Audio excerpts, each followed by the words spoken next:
Are you going to be back in Asheville this summer? Yeah, I am actually. Oh, great. Yeah, for sure. How about you? Yeah. No, I'm going to be here. Oh, is that where you are right now? That's where I live. Oh, that's great. hmm Yeah, actually, my mom is going next week. Yeah, Oh, she's nice. going to spend a week there. She's never been to Asheville, so Oh, she's going with a group of friends, and great. I'll be there for sure. And I look forward to it. I love going to Asheville. Yeah, How's the it's fun. recovery there going? It's still going. It's Yeah. still going. Yeah, but if it's harder to see now in hmm downtown. You have Yeah, to go outside to see it more. I understand that. Yeah. Yeah. How hmm about there? How's the recovery there?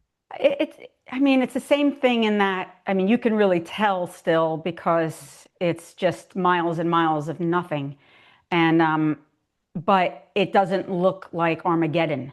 It's Yeah. all very anesthetized. It's just empty lots. You don't really see the evidence of the burn except for like random trees, but most of that they cleared. Along the ocean, you can tell more because the foundations still haven't been disrupted, but Yeah. it's healing. It's coming together. Yeah. Yeah. hmm It's similar. It's like, oh, if you didn't know that there were buildings there, you Yeah, wouldn't notice that they were gone. But right. yeah, so it's similar that way. hmm It's still very sad. Yeah. Yeah. It's Yeah. heartbreaking. It Um, is. we bought a new house. I'm living up in, still in Topanga, but we Okay. moved because we were in the fire came right into my backyard and it burned my other property. So we just moved about 5 minutes away. Oh, okay. Well, hmm welcome to your new home. Thank you. Yeah. Yeah. All right. Do you feel ready to start? Sure. Of course. Okay. Great. I'm going to let everyone in and turn off the waiting room. Um, oh, I hate how they've changed this a little bit and I don't love it. Okay. There we go. Okay. Here we go.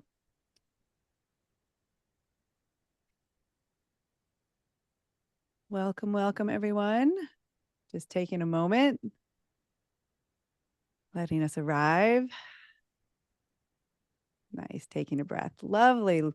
Look at us, 10 days. I see a lot of repeats. Well done, well done. Uh, Before we do anything else, per usual, I'm just going to invite us all to arrive, to take that nice deep breath, feel your body in your chair, your feet on the floor, hear the sounds around you, and the hum of the house, maybe the cat purring on your lap, all of the things. Put away the multitasking so we can really be here and just really be nourished by our time together. And then also, per usual, if you're able to have your video on, it just helps us feel like we're in community a little bit more. As I suggest every time, to put it into gallery view for just a moment and see all of the people coming from all over the world. And um, yeah, we're also going to say hi in the chat. If you haven't already started saying hi in the chat, tell us where you're coming from, how you're arriving, if you got through the material, all of the fun stuff that helps us feel a little bit more connected. And this is our last night together. So I have a few extra logistics to go over. Um, just as a reminder, you're going to have access to the course till May 1st, all of the things. So if you missed things and want to go back, they'll be there for you to rewatch and spend time with and still be in the community chatting in the Inner Academy. And after that, if you want to take it home, we really would love for you to be a part of the Inner Academy. It's where things keep going. So you'll continue to have access to this course. There's also this community forming that wants to continue to do practice. And so that's sort of spontaneously coming up and will be on there as well. And then all of these past courses, including Centered in the Storm and Intimacy with All Things, which really feel like important teachings for these times. So for all of you here who have taken the class, we're going to give you 15% off. Rachel will be sending an email about that tomorrow. So check it out. And then one more thing, we're going to have another mantra practice on Tuesday with Nina Rao, and it's free and open to everybody. So invite your friends, come like continue the various practices together. All right, so that's the logistics. Today, we got to hear from the beloved Ram Dass talking about karma yoga, that everything in our lives, not just this formal practice, but everything is grist for the mill. All of it is for our waking up. Um, and that there are these stages of karma yoga where first we kind of start doing it because we think we should, and then we use it as a vehicle for awakening, and then eventually we just become service. So wherever, if that's an actual map or the territory, we'll find out as we practice.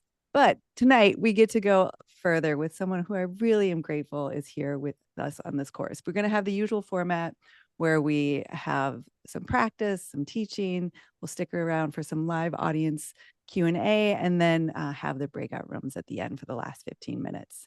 So let us begin. I'm so excited to introduce Sean Korn. She's been teaching yoga for more than 30 years, and she's built this incredible body of work that doesn't keep practice separate from the world. She's trained in the lineages of Don and Amba Stapleton, and later with Sharon Gannon and David Life. And she has led trainings on every single continent. And she's co-founder of an organization called Yoga Off the Mat and Into the World. And it's this global movement that takes practitioners into humanitarian leadership. And she also has this amazing book called Revolution of the Soul. It's a must read for everyone. It goes through her life journey and brings in all of these yoga practices. And it's just a real heartfelt, great education. So last night of the course, many paths, one mountain, as we dive into what karma yoga and service is as a practice in these times. So Sean, thank you so much for being with us. This is applause in sign language. And so this is how we welcome people. So glad you're here. Thank you so much, Jacqueline. I'm really happy to be here. And thank all of you for coming out. I really appreciate it. And I hope you've had a fabulous 10 days. And I'm very honored to kind of close this off for you all. And I can't imagine a better way to close it off than talking about service. I'd also be remiss to say it's been a long time since I've been on a Zoom class with all the little faces. It brings me back to the pandemic, which was such a fascinating time to be of service when the world was in so much conflict and in chaos. And the only way to remain connected was through these tiny little boxes. And it was both a great comfort and at times an incredible burden. And so being here with you all today reminds me of that. And I have so much gratitude because for those years that we were isolated, this kind of technology allows us to be together in this way. And because of everything that is going on in the world, the way that it's going, these communities, these gatherings, any opportunity that we can be together to expand our perspective and to acknowledge the division that's being sown and find practices to start to heal those divides is more important than ever. So I acknowledge each and every one of you, and you, Jacqueline, and everybody who's organized this for the last 10 days. The work shouldn't be under-celebrated because it really is important in these times. And so these times, there's often a lot of resistance to talking about what's happening in the world, especially in the wellness sphere, because anyone can come and be a part of the awakening of the soul. Anyone is welcome, regardless of your ethnicity, your sexuality, your gender, your politics. And yet, right now, more than ever, there are being policies that are being enacted that are deliberately designed to fatigue us and to keep us separate and to give a lot to some and very little to others. And it's this strategy that is causing so much disruption and so much pain and suffering in the world around us. More than ever, now is a time that we have to wake up and do what needs to be done in order to create a world that is fair and free and equal and just and safe and happy and healthy for all beings everywhere. And so I appreciate being a part of this conversation because it's only our privilege that allows us to turn our back on suffering. It's only the fact that our location in the world allows us to disengage from what's so evident right in front of our face. And as Jacqueline said, there's a pathway to service. And not one way is better than another. It's dependent on so many different factors. And so I want to talk a little bit about it. First, though, it's probably a good idea that I introduce myself a little bit, only because many of you perhaps have no idea who I am unless you're deeply steeped in the yoga world, a little different than the meditation world or bhakti yoga. I have been doing this since I was around 18 years old. I'm about to be 60. This has been a deep and long practice for me. I came into the practice. I lived in New Jersey. I moved to New York City back in the 80s, and I worked at a very small cafe in the East Village called Life Cafe. And Life Cafe was owned by David Life, who went on to open Jiva Mukti Yoga.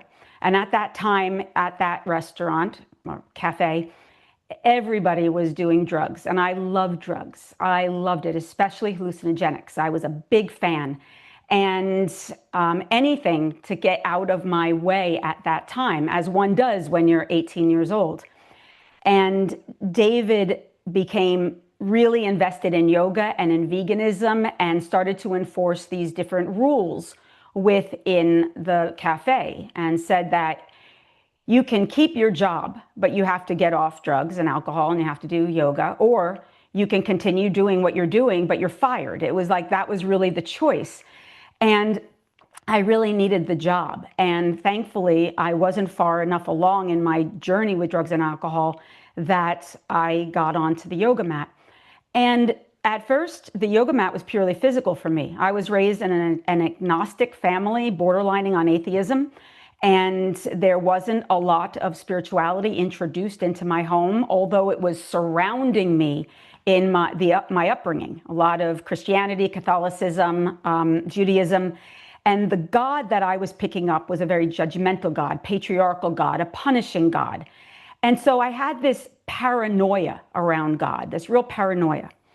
I also had experienced fairly significant trauma at 6 years old and had developed behaviors during that time, obsessive compulsive behaviors, as a way to establish a certain amount of embodied control. I was obsessed with the numbers 4s and 8s, had to touch things at certain patterns, swallow. It was a whole mess. My interest in doing drugs and alcohol was it helped to stave off the anxiety. It was a way to self-medicate. When I got off of drugs and had to start doing yoga, a lot of really big feelings started to come up. Not right away. At first it was physical. I just felt a little bit better in my body. The drinking didn't feel good. The drugs didn't feel good. Meat didn't feel good. Dairy. One by one, I started letting things go. And then it became very emotional. Big feelings started coming up. And it took maybe 8 years of yoga before that happened. And it wasn't because those 8 years of yoga were somehow insignificant or immature. It's to Jacqueline's point. Yoga meets you where you're at. I had so much armor around this body, so much self-protection, that it took years of practice, chipping away at this armor and also learning how to titrate a very erratic nervous system to be able to feel what was living inside my body. And what was living inside my body was a lot of rage and shame and guilt and grief and all the things that make up a human being. And so for years, my practice became very emotional and wanting to unpack the narratives, what lives in the body, what has to be awakened, what truths are living in the tissues. I began to understand more about the mind-body connection, the impact of the samskaras, the ancestral and cultural pieces of information that live within our cells. And the yoga practice helped to effectively release the tension so that I can feel my feelings and get very present. So the practice moved from me, my physical health and wellness, my mental and emotional health and wellness, to a shift. And the shift became off of the me and into the we, from the individual to the collective. And it was just one of those moments on the mat where it was like, oh, wow, the world actually is way bigger than my issues, my problems, my significance.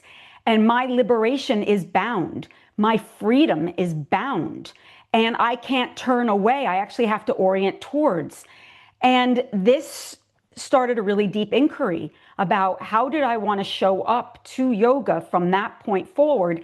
And that's when I began to understand the essential component of service and what that means and the impact that from that point on had in my life. So that's kind of a little bit of a brief overview of my introduction to yoga and kind of the pathway: physical, mental, energetic, emotional, psychic, symbolic, from the me to the we, from the individual to the collective.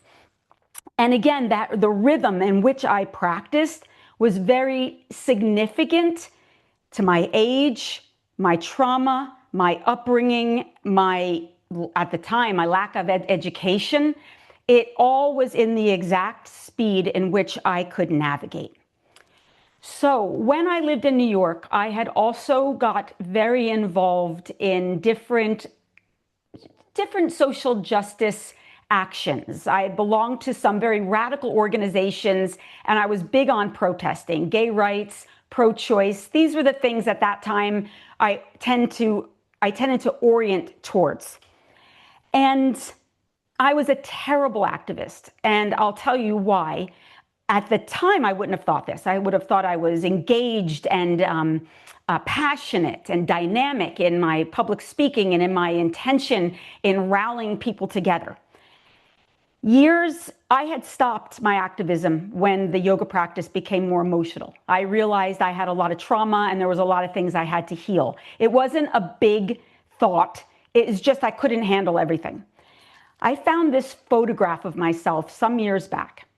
And this photograph, when I saw it, it made me laugh deeply because it was evidence as to why I was a terrible activist. In the photograph, I have, and it's going to be in the screen, my fist was like up in the air, but my fist was cut off right where it is. So I couldn't tell if I was in a fist or if I'm giving the finger.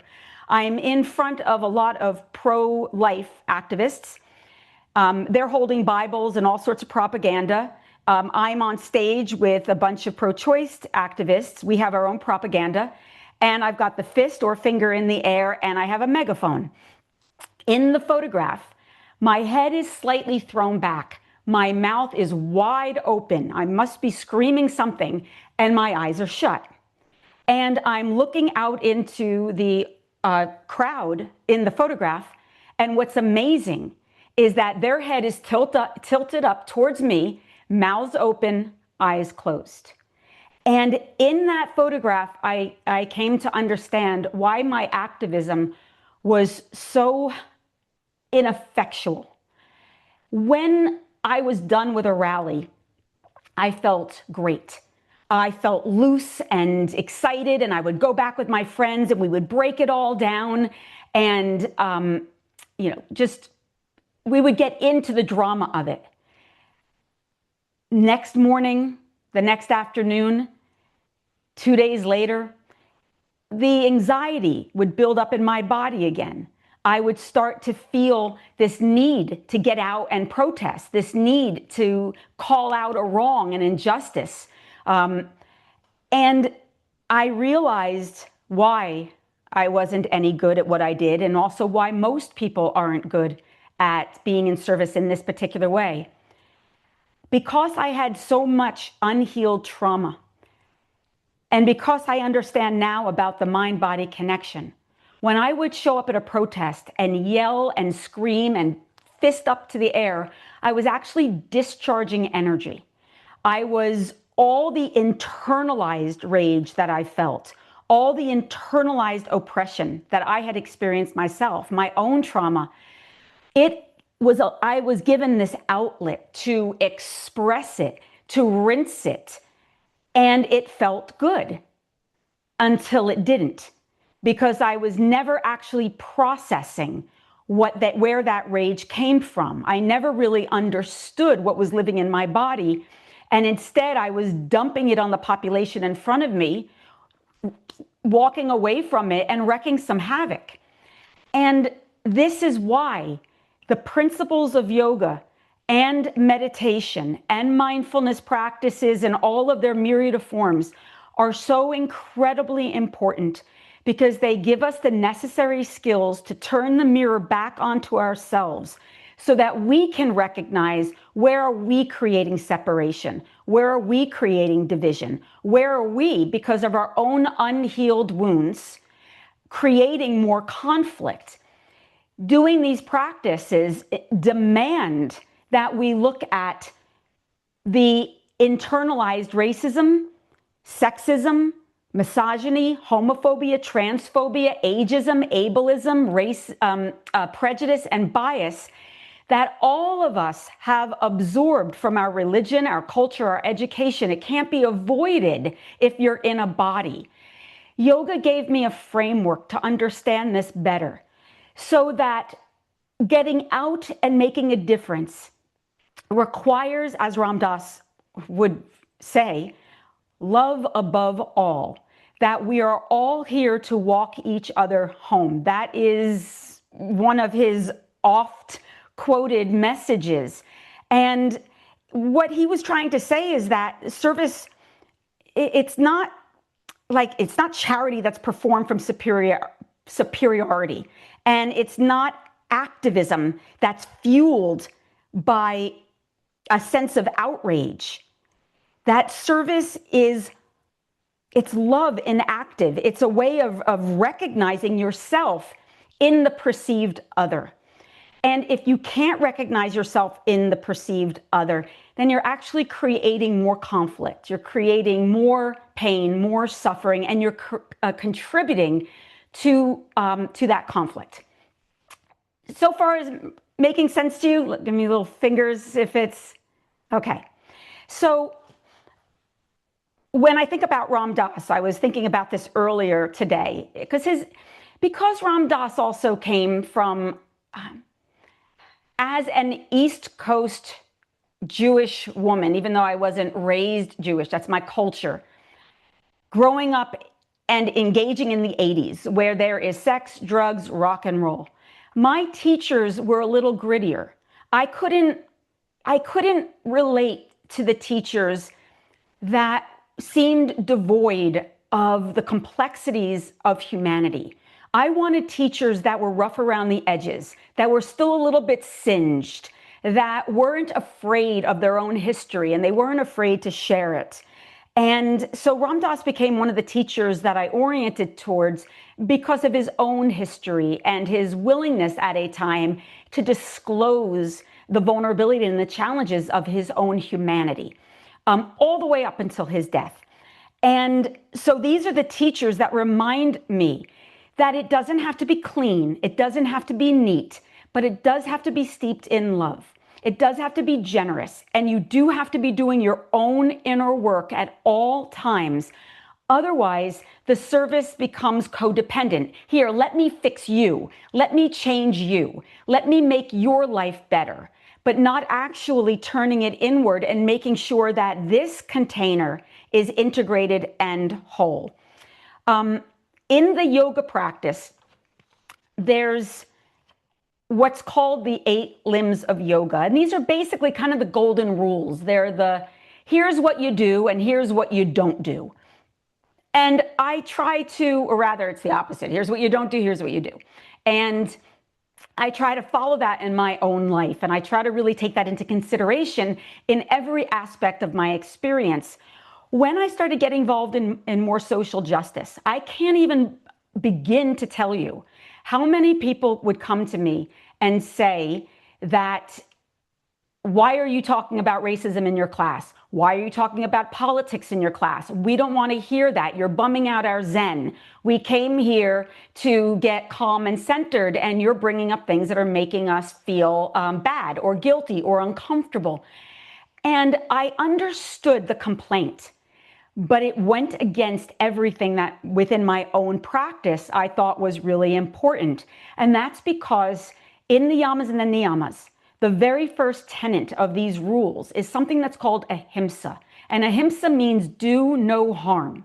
And for years, I just thought that meant, well, don't eat meat, don't use languaging that could be offensive to others, don't punch someone. I was pretty superficial in my grasp of what it meant to do no harm.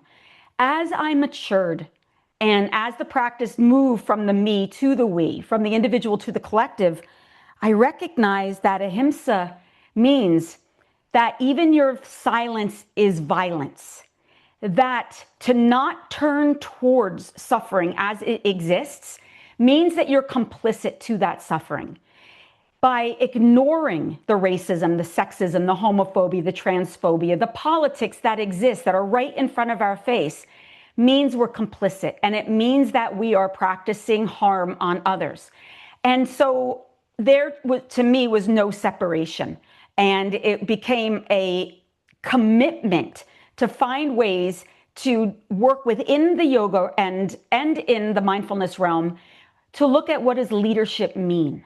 How do we organize the community that supports truth and love, that shares similar values and ethics for the most part?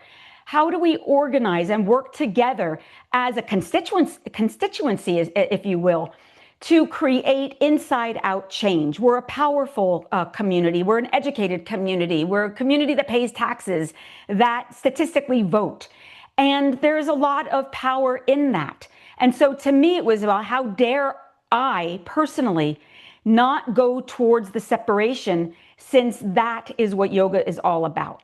So this morning, I was thinking about the intersection between the yamas and the niyamas and social justice, and how they intersect. And I want to share it with you. I wrote it down so I stay organized, because I'm a extemporaneous speaker and I can just go off on one for the next hour. And I want to make sure I hit the mark. So in the yamas and niyamas, these are ethical observances, but they can also be understood as a radical framework for collective care. The first one, as I described, is called ahimsa, non-harming. Non-violence is not passive. It's an active love. And this is what Ram Dass says. It's active love. It asks us to examine the way harm lives in our thoughts, speech, consumption, and institutions. It calls us to interrupt cruelty, challenge oppression, protect the vulnerable, and widen our circle of belonging. In a sense, justice becomes an expression of ahimsa, because love takes form as action. And so it's something I just want you to consider right now for yourself. What does ahimsa look like in your own life? Where do you orient towards the suffering? Where are you committed to creating a certain amount of change because harm is intolerable? And where are the areas perhaps you can work more diligently on yourself, challenge yourself to go deeper into some of those areas?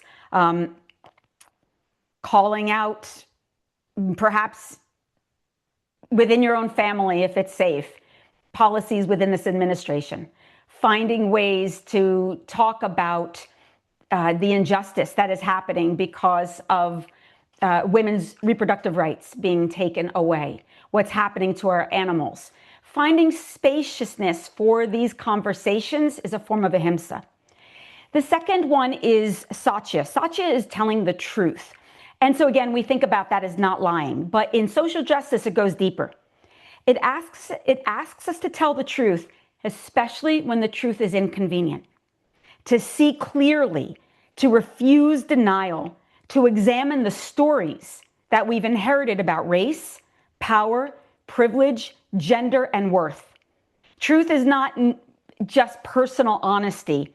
It's a willingness to face collective realities and let that seeing transform how we live. See, we can't change that which we won't see. And seeing requires honesty. It requires truth.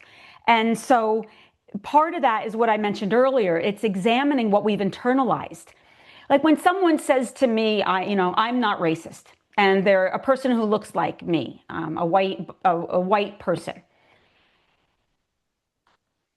I don't want to speak for that person, but in essence, I will, because what I understand about the mind-body connection is a body that looks like mine can't not be racist in some capacity because of the environment in which we grew up in, our family, our community, our education, Bias and prejudice was everywhere when we're growing up. It's in our media, it's in our literature, and we absorb these messages.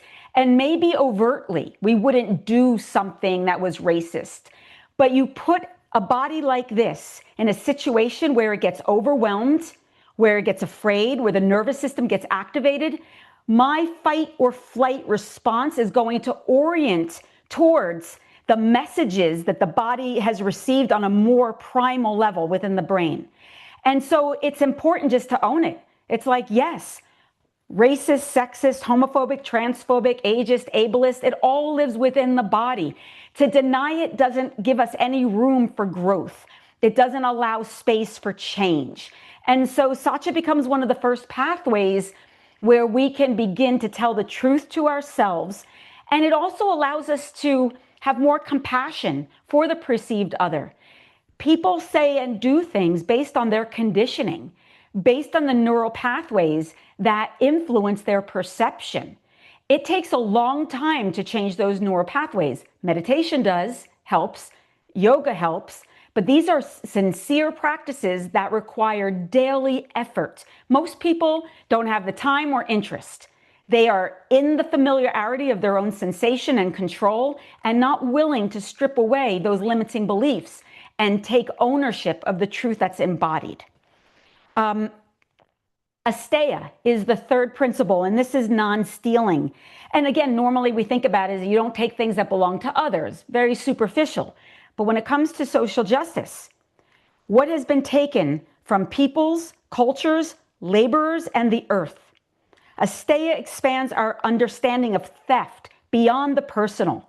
It asks us to confront exploitation, extraction, and systems built on dispossession. It asks how we might live in repair. You can look right now in the world with deportation. You're stealing parents from children. You're taking what we might think as the coolest, most interesting, the best parts of culture without actually giving it the respect that it's due, from Black culture, for example, from indigenous cultures. We take it on as if it's our own and don't honor and respect its roots. This is also something to take into consideration. We think about the laborers that exist out into the world, why it's so hard to raise the minimum wage that exists. We demand their labor, expect their labor. So many of us don't want to do that labor and won't actually give a living wage. These are things within yoga. The principles are telling us that this is not okay, and to ignore it is not okay. There's brahmacharya, which often reduced to restraint. But brahmacharya can be understood more as devotion. It's how we direct our life force that actually matters. Where is our attention going? What are we feeding? In a culture that's ultimately engineered in distraction, right use of energy becomes resistance. And it asks us to place our vitality in service of healing. And again, this is important. This moves it from the practical into the spiritual, into the wondrous. The importance of our work is to show up in love, devoted to ourselves, each other, the planet, and God as one, as unified, as interdependent. It's seeing the perceived other in all of its faults and graces as an extension of our own authentic self. This takes work. This takes a lot of work. But brahmacharya is the skill that we develop that helps us in our activism and in our service reach when others might reject, embrace when others might withdraw, and understand that, like I said earlier, our liberation is bound, and that if I truly do want to be free in this world, that I have to make sure that we're all free. And then finally, the last one in the yamas is aparigraha, which is non-grasping. And this is important because justice requires the loosening of the grip of greed, domination, and hoarding. Aparigraha challenges scarcity consciousness and invites more of a sense of like stewardship over possession. It asks us what we're clinging to and what becomes possible when we release enough to share. This goes to the dynamics that we experience right now, the power dynamics within our administration and within our world. I said it earlier. It's set up in a way, the systems are set up to give a lot to some, very little to others. And who has that a lot don't want to let it go. If I let my piece of the pie go, then what's going to happen to me, my family? And so we want more and more and more and more. And as we know in the yoga practice, there's never enough of anything to fill that void, to fill that sense of emptiness. And our work is to fill it from the inside out, to find a relationship with the divine, creative consciousness, Mother Earth, God as you understand it to be. This becomes the essential work that's going to create the necessary change. So as you can see, these yamas, these principles, and I didn't make them up, they're from the sutras, it's thousands of years ago, but they can be applied to what's happening right now. What's happening right now is because the systems, as they are set up, are designed to do exactly what they are doing. They are not broken. They are working perfectly for what they're designed to do, which is to oppress. My belief is systems are made up of people. Change the people, we change the system. You are the people. You, me, we are the people that need to engage. We need to get involved in the system. We need to vote. We need to hold the administration accountable. We need to organize within our community. We can't afford to sit back and just wait. But to Jacqueline's point, some of you right now in this space, you might be in that sandwich generation where you're still dealing with your kids and you're taking care of your parents. You barely have enough time in the day to like wash your hair, let alone go out into the streets. And it's really important. Like that's where you're needed. That's where your efforts have to be at this time. There's still things that you can do if you happen to have an extra $5 and you know an organization that could use that $5. That's what you can do. If you know of a young person who's got all that ambition and energy, but they might need a little support, a little, a communication, there are ways in which our leadership can show up, and it's constantly changing at different phases. I believe now, as I'm getting older, as I'm right at the precipice of 60, that my leadership is going to be mentorship. It's going to be educating the younger people coming up and giving them voice and confidence to show up in a different way. Back in the day, it was jumping on an airplane and raising all sorts of money and getting out in the streets. I still love that, but I don't have the same kind of energy. I don't like to be in crowds in the same way I used to do for whatever reason. And so it's important to know what is your energy, what are your resources, what are you capable of at this time. But what's not okay is just leaning into, I don't know what to do. I'm too old, I'm too tired, I'm too scared, I don't want to create conflict, because that's the inertia that this administration and many administrations have depended on. Our psychic fatigue freezes us into inaction. And when that happens, the systems are doing exactly what they're meant to do, and people continue to get hurt. And so in the next part of the practice of yoga are the principles that help us on like, what can we do? What are the practices that are important? The first one is called Saucha, and Saucha means purity or clarity. And often it's thought about like cleansing yourself, or being in right relationship to your words. But it's more about clearing anything that obscures love. So it's the unlearning of prejudice. It's the unlearning of racism. It's cleansing the mind of the conditions that have caused separation. It's purifying these systems through integrity and engaged, loving, compassionate action. Then there's Santosha, and Santosha is contentment, but not contentment as complacency. Contentment can become more of a quiet rebellion against the endless hunger of consumer culture from enoughness. When we are filled with that enoughness from within ourself, our generosity becomes possible. And there's nothing that's more satiating, more satisfying than when we're in that place of generosity, when we understand that loving exchange between human beings and we work to create that inside out change. That's Santosha. Tapas, and this is another one that I challenge myself and I challenge all you, it's discipline. And it requires heat, passion, motivation. It's the willingness to stay present even in the discomfort, to keep showing up, to let your own practice mature into a practice of courage.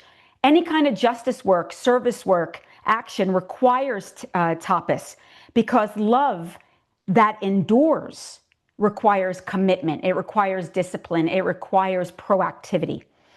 Svadhyaya, and this is what you're all doing the last 10 days. This is self-study. So the work in the world isn't just our own examining our own conditioning, which is what you've been doing all week, like looking at all the different practices, going inward, challenging yourself. Self-study is the looking at the self, the small self, ego, and the relationship you have with your divine self. Svadhyaya asks for humility. It asks us to study the self that's been shaped by culture, by fear, by bias, by habit. And real activism without self-inquiry can reproduce the very domination it seeks to undo, because we will end up replicating our own unhealed wounding out into the world without even realizing it. And then finally is Ishvara Pranadhana. And this one is surrender. But not surrender as resignation. It's just the remembering that we're not acting alone, that we serve something that's larger. And we do this work without attachment to being the savior or the hero or the one in control, that ultimately we're the instrument. And so developing a relationship, a rapport with the divine, as you understand that to be, from the inside, serving something bigger than our own ego or our own small self, is the thing that's going to allow us to recognize the interdependence that exists and the responsibility that we have to that love, to that human being, to this planet, to the animals. It's, as Jacqueline was saying earlier, it's what really allows us to see our service as an extension of all the work that you've been doing, whether it's on a yoga mat or on your meditation cushion, that suddenly it all begins to make sense, that you have been given tools. You've been sharpening them, sanding them, honing them for years, really for one singular purpose, and that's to heal this planet through love into peace. And it's to be a servant to the divine, so that all that you say and create and do in this lifetime is motivated by that divine expression. Okay, so I have about 8 minutes, and so I'm very well aware of the time, and I've given you some information. I hope that when you go into the breakout rooms, that you'll take this into consideration. About what do these principles mean? And if you can only really focus on one, look at ahimsa and satya, non-harming, non-violence, and truth. What does that mean? I had also written something down that I thought, when I was thinking, if Ram Dass was in my ear right now, what would he be saying? What were the questions that he would challenge me with? What would he ask me? Knowing my temperament, knowing my personality.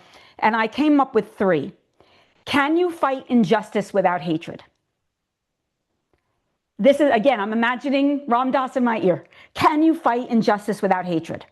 Can you act fiercely without hardening your heart? And can service humble the ego rather than inflate it?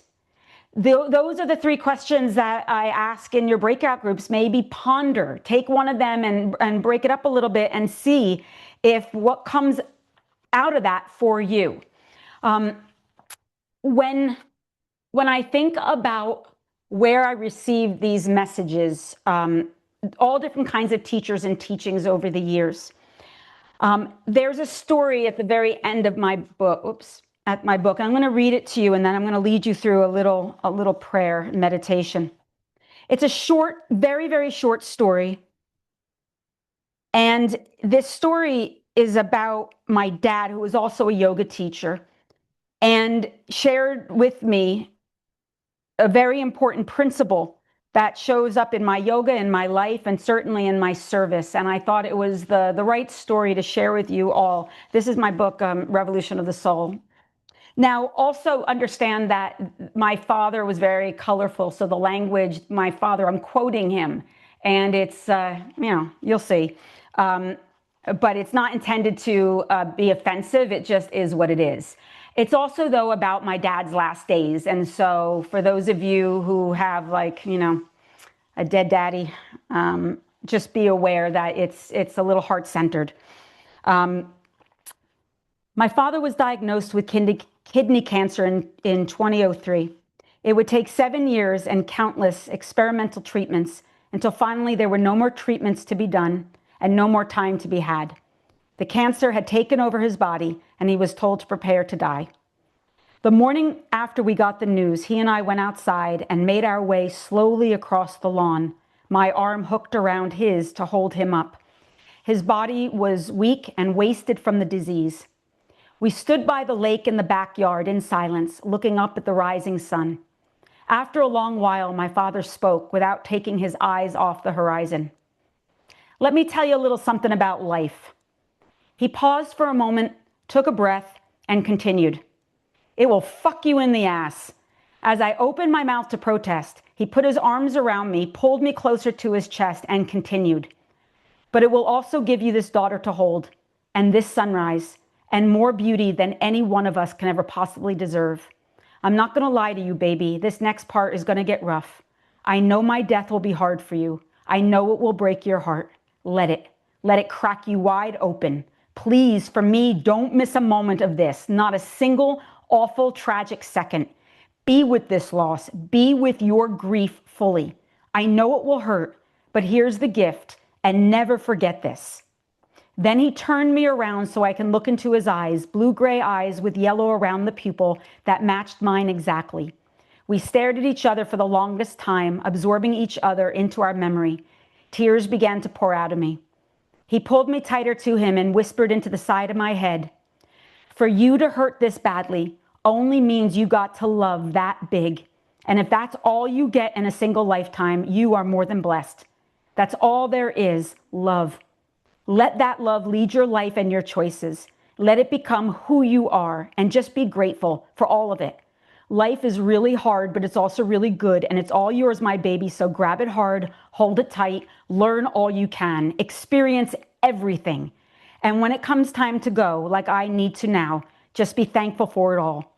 He leaned down and kissed me, then said, one day, if you ever write a book, tell them you got this from your dying dad. Love big, forgive always, do good, and don't be an asshole. That's yoga. That's a life well lived. It's really that simple. I share that with you because do good, love big, forgive always, and don't be an asshole. That is what it means to show up in love and to serve with all that you have. And so thank you for giving me an opportunity to share that story. And I have 3 more minutes. So if you would sit up tall and close your eyes. And you're going to take a very deep breath in. Exhale it out through the mouth. And do that again. Take a very deep breath in. And exhale it through the mouth. And just give yourself a moment just to check in with your body after this conversation. It was a lot of information, a lot of opportunities to consider. What does service mean for you at this time? And so let's synthesize it. Distill it. As you ground down, lengthen the spine. Keep your eyes closed, but turn your awareness to the third eye center.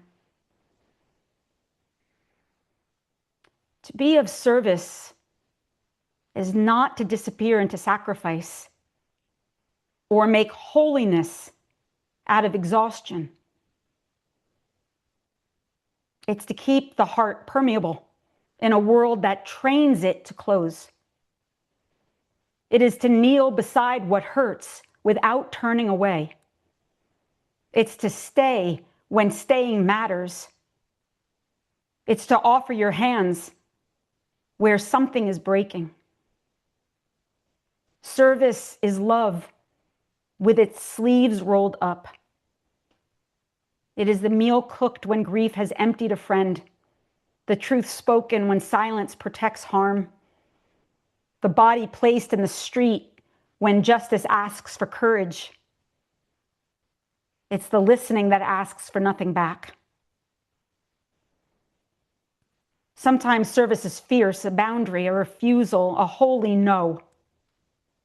And sometimes it's as tender as water, washing the feet of the weary. And sometimes it's simply remembering no one gets free alone.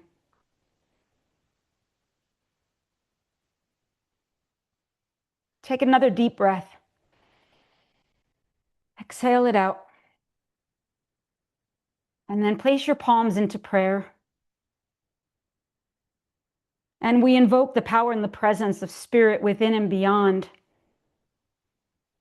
And we remember that love is not a sentiment. It has muscle, it carries weight, it composts despair, and it turns it towards devotion. And so this grace, we ask, may we have courage and clarity. May we be brave and committed in our intention to heal this world towards peace. May we recognize the separation as it exists within ourselves. May we heal our own inner divide so that we can orient towards the world and recognize the wholeness that brings us into unity and into our own oneness. We ask, as we heal, as we grow, as we mature on our own path, may we serve in some way so that this world may know freedom, equality, justice, peace, and love for all beings everywhere. And then together we take another deep breath in. Exhale it out through the mouth. And lower your chin to your chest. Open your eyes and inhale, come up. Thank you all so much for this opportunity to share with you. I know we have a few minutes left for some questions. If anyone has any questions at all, please feel free. You can put them in the chat or raise your hand. Jacqueline knows how to do that. Thank you so much. Yes, people, you can raise your virtual hand. I'll call on you. We've been doing it for 10 days. So it's the same way, unless someone new is here. And while we're waiting, first of all, like so many incredible nuggets to take home. I'm going to listen to that one many times because there's a lot to digest. But there's a question that I think comes up a lot. And you sort of talked about it, but I'm curious if there's like practical tools because so much wants our attention. And almost all of us are living with some kind of trauma, undigested trauma and blind spots. So do you have practical tools for not collapsing under the weight of it or getting caught in our frustration or distraction? Like when it's just like, oh, I don't know which thing to choose. There's so much. Do you have advice for that? I do. I can speak for myself. I know that I have 7 non-negotiables in my life that I am committed to each and every day or week. And if I don't do these non-negotiables, I will fall back into patterns of trauma, despair, reactivity, judgment, shame, and blame. My non-negotiables are yoga, meditation, and prayer, my diet, my sleep, therapy, and play. Play I'm the worst at. This is a new one that I've added on. I'm more serious-minded. I don't quite get it, but I've recognized how important that it is, especially now that I have a grandchild. So I'm including that. Everyone's going to have different non-negotiables, but if I don't do my non-negotiables, I'm an asshole. And I know this about myself. And that's what I recommend is everyone find your commitments. That's the tapas, that's the discipline. And it will help when you're feeling overwhelmed because there's so much that is happening. It's hard to know where to direct your attention. And it's easy because of the fatigue to say, screw it. And we can't afford to do that. So tend to this container. Mm, well said. Well said. I love that. Top lines. It's what the Mm, words that I use. mm. Shanti asks about the Yoga Sutras and where one might learn more. She's tried, yeah, studying on her own, but it was harder. I'm looking on my bookshelf right now to see if I have a copy of what I recommend. And I do. I'm going to grab it really quickly. Great. This particular resource, I think, is the easiest to read. This one here. Can you see that? The Yoga Yeah. Sutras of Patanjali. This is Satchidananda's. This is kind of classic for the yoga world. It's in every teacher's training you're going to find. Because sometimes when you're going into the texts, they're written in such a way that are very academic. And I know myself, it goes right over my head. This was the first time I read it where I'm like, oh, I get that. That makes sense. And it was it's still the resource I turn to. It's not going to talk about social justice in this context, but it's going to talk about the personal. It's easy though, once you get into it, to redirect it outward. So this is the one I recommend. Great, great. I also have another question, which is you were talking about in the beginning, being in social justice and not doing it well. And then we went through all of those great ways to sort of tune ourselves, but we're going to be a little messy in it. Yeah. And so like the perfectionist mind often comes in, and how do we work with that, knowing that we might not do it Yeah. perfectly? And that's just time. I have humiliated myself in the name of service, even in my very, very adult years, I'll humiliate myself again. The world changes, the language becomes more nuanced, more sophisticated. It's easy to do harm, even if that's not your intention. And just knowing that this is bigger than myself, it's not about me. If I get embarrassed, I take it to my therapist, I take it to my friend, I process it, I cry, I go through it all, and then I get up and I do it again. It's very important not to let the ego determine your efforts. But the answer is you will mess it up because we're human. And it's taking accountability that becomes really critical. Wonderful. Mary, go ahead. My question was, you said you were getting into, like, you felt like you're getting into mentorship next. And I have two daughters in their 20s who are really into social justice, and they listen to me some, but not so much. um, yeah, so I'm wondering about that avenue for that. Well, if your daughters, are they at all interested in yoga? Do they have that kind of, do they orient into that? A little bit, and they know I'm into a lot of different spiritual practices and stuff like that, and they're getting more and more accepting of that. You I know, would recommend there's a woman, Susanna Barkataki, and another woman, Hala Corey, who are very, very steeped in social justice, but also have a deep spiritual yogic practice so that the service isn't being done. It's being done in the way I'm talking about it. It has roots, it has depth, nuance, it's supportive, it's an invitation to look at your own accountability. I think in my world, those are two of the more sophisticated teachers of social justice with the intersection of inner transformational work, because I think both have to go together. We Mhm. see too many angry activists with unprocessed trauma creating a boatload of harm.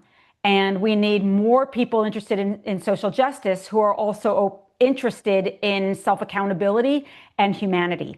So have them check out Susanna Barkataki and Hala Corey. They might be interested in them. And better it come from someone else than you. You Yeah. know, you just say, here, check out these teachers and step out of the way. Yeah, because I do sense they have a lot of anger also. And Hmm. yeah, I would like them to have some help with that. Yeah, yeah. I would think anger, though, is an appropriate emotion with everything going on in the world right now. But Yeah. it's not appropriate if they're just like I did, just vomiting it out to the world, expecting a kinder response. The consciousness it's becoming more and more mainstream, bringing mindfulness into these social justice realms because it's not sustainable the other way. Anger cannot drive our action forward. It'll only burn it into pieces. And so, but it's an appropriate response. It's also passion, it's belief. It just has to be harnessed. Yeah. Thank you. We're kind of at time, but I'm hoping we can just get one more quick question in if you're Sure. open to it. Amy, go ahead and ask your question. Hi. Hi, Sean. Hi, Amy. Um, I just want to say, first of all, I did take my first ever real big workshop with you, and I was a very new student, and the class turned out to be for teachers. And you were just very kind and sweet, and it was definitely a very deep, quick immersion, Right. the deep end of the pool. So thank Mhm. you for that. But I just have a question around, I know like Ram Dass speaks about or spoke about like empathy versus sympathy and how to really show up in service. So I'm just wondering how you are able to sort of show up for others without, I don't know, being like feeling sorry for them or treating them as a victim and keeping that part kind of separate and really just being with them versus that sort of savior kind of Yeah. mentality. Years of doing this and having to process. There's a story in my book about being in Cambodia and on a garbage dump, helping to, I put this in air quotes, rescuing children off of this garbage dump to bring them to an orphanage. And it was horrible. It's as horrible as you can ever imagine. And something happened in that experience that brought me back to myself and reminded me of what was important. In the garbage dump, a child came up to me and placed something in my hand. It's on my altar right back there, but it was crusted with dirt. And when I opened it up, it was a heart. And I was just moved to tears because it was a reminder of that is how we have to show up in love above everything else. It's not our job to fix or to change. It's our job to bear witness and to activate from a place of love. But I have absolutely moved into wanting to fix things, but coming from an ego place, coming from a place where I can't tolerate the way I feel. You have to be different so that I can feel better. And that's not sustainable. And it's that in time, and again, a good therapist working and processing and crying and maturing and not giving up. But I would be a liar if I said that I haven't approached over the years my activism or my service from a place of sympathy. The older I get, the easier it is for me to tap into my empathetic nature, to recognize that God is all over this, that everyone is doing the best they can with what little they know based on their own trauma and the lack of tools that they had available to them at that time. And when I remember that, I remember my own humanity, and it allows me to engage rather than enforce two completely different energies. Not easy though, and odds are any one of you getting into service, you'll see things that will crack your heart open, break your hearts, and you'll fall into the patterns of just feeling sad and bad, and that's a part of it. And you have to be in touch with your own grief and to be able to really honor someone else's. So thank you for that question. Yeah. Thank you. Yeah. All of that. It feels wrong to end, but we're at our time for this part of the talk. And it's just, thank you so much for being here. And there's such gems that came through, and just the humanity of working through all of these things, because it's not easy. We just say it like it's this easy thing, but we're constantly having to grapple with how do we find our way through and how do we do this to the best of our ability. So thank you for giving us a lot of great insights and a lot of great tools. It really is a joy to have you here. Oh, thank you so much. I really appreciate you and everybody here. Enjoy your last breakout group, and God bless you all. I hope I see you again somewhere down the line. Definitely. Thank you. Thank you. Thank you. And I just want to remind everyone, there's this wonderful thing in the chat by Courtney. So if you're going to join the Inner Academy, we've got these several days until May 1st. There, it's just still available. You can go and rewatch and digest and do all of the things. And then it moves over into the paid portion of Inner Academy. There are scholarships available for it because we want it to be available for everyone, but we also need to support the organization as we give things away for free. We're trying to constantly find that balance. So Inner Academy is one way that we sustain the organization. And it has all of these courses. So this course will go into it. So many of our old courses are in it. And what's really cool is there's Courtney, as well as some others, wanted to continue to do the practices. And so the chat that you've been in Inner Academy talking with each other on, that will turn into this practice area for the community. So definitely check that out. I love that that's happening. You can read more about that in the chat. And then now we get to go into our breakout rooms. So it's our last one. We get to hang out with each other, and you're welcome to share how this talk impacted you, these talks from today. She also had that really great question about addressing ahimsa, non-harming, and truth in our own lives, which to me really sounded like love everyone and tell the truth, right? And how do we do that? So I'm going to set us up here. It'll take me just a second. And then we'll each have about 3 or 4 minutes. I'll send the time prompts to share. And then we'll come back and we'll say our final goodbye to each other. Not final forever, but final for this course. All right. See you all in a little bit.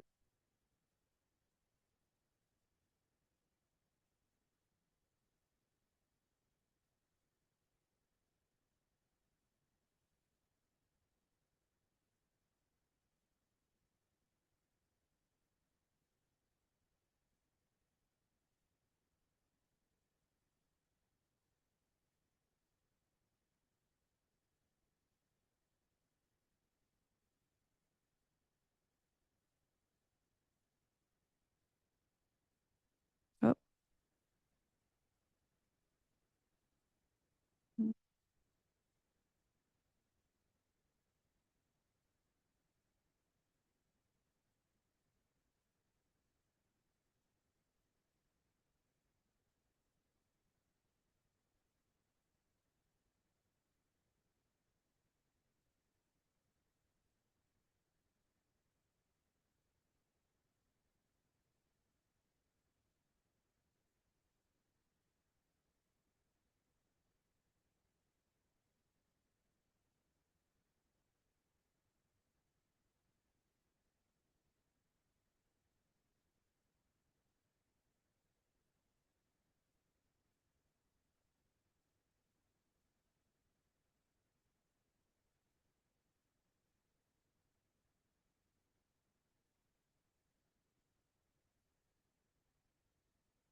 I want to hear you all say goodbye. I want to record that. So welcome back, everyone.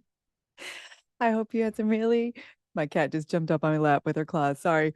I hope you had some really good breakout rooms and feel connected. And I know we're sort of sad that this is the last of our 10 days together, but you can go back and listen more and come back. We have lots of things coming up. We have some in-person events. We've got one in New York City in June, We've got our Boone retreat in August. We've got our Maui retreat in December. I know those are a little bit higher price point, but we also have lots of local groups that meet. We have virtual groups that get together all of the time. Those are totally free of charge, by donation if you're willing to.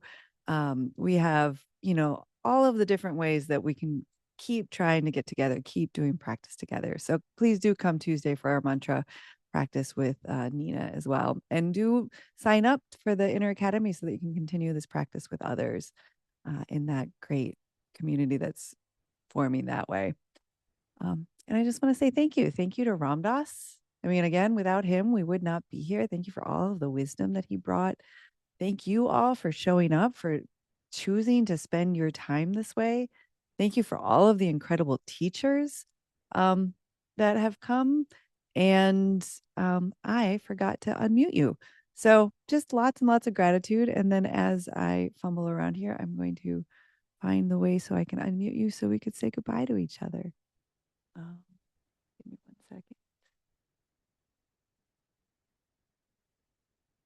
Okay, now we can unmute. So yes, we and as we say goodbye, before we do, I just want to do the Buddhist technique of dedicating the merits of this practice, that whatever good comes from it, that it ripples out into our lives and to the lives of all sentient beings. So thank you for doing these practices together. Thank you. Thanks, everybody. Thank you, everybody. Thank you. Ram Thank Ram. you. You too. Wish I met you all. Thank Bye. you. Ram Ram. Stay mindful, stay peaceful, stay free.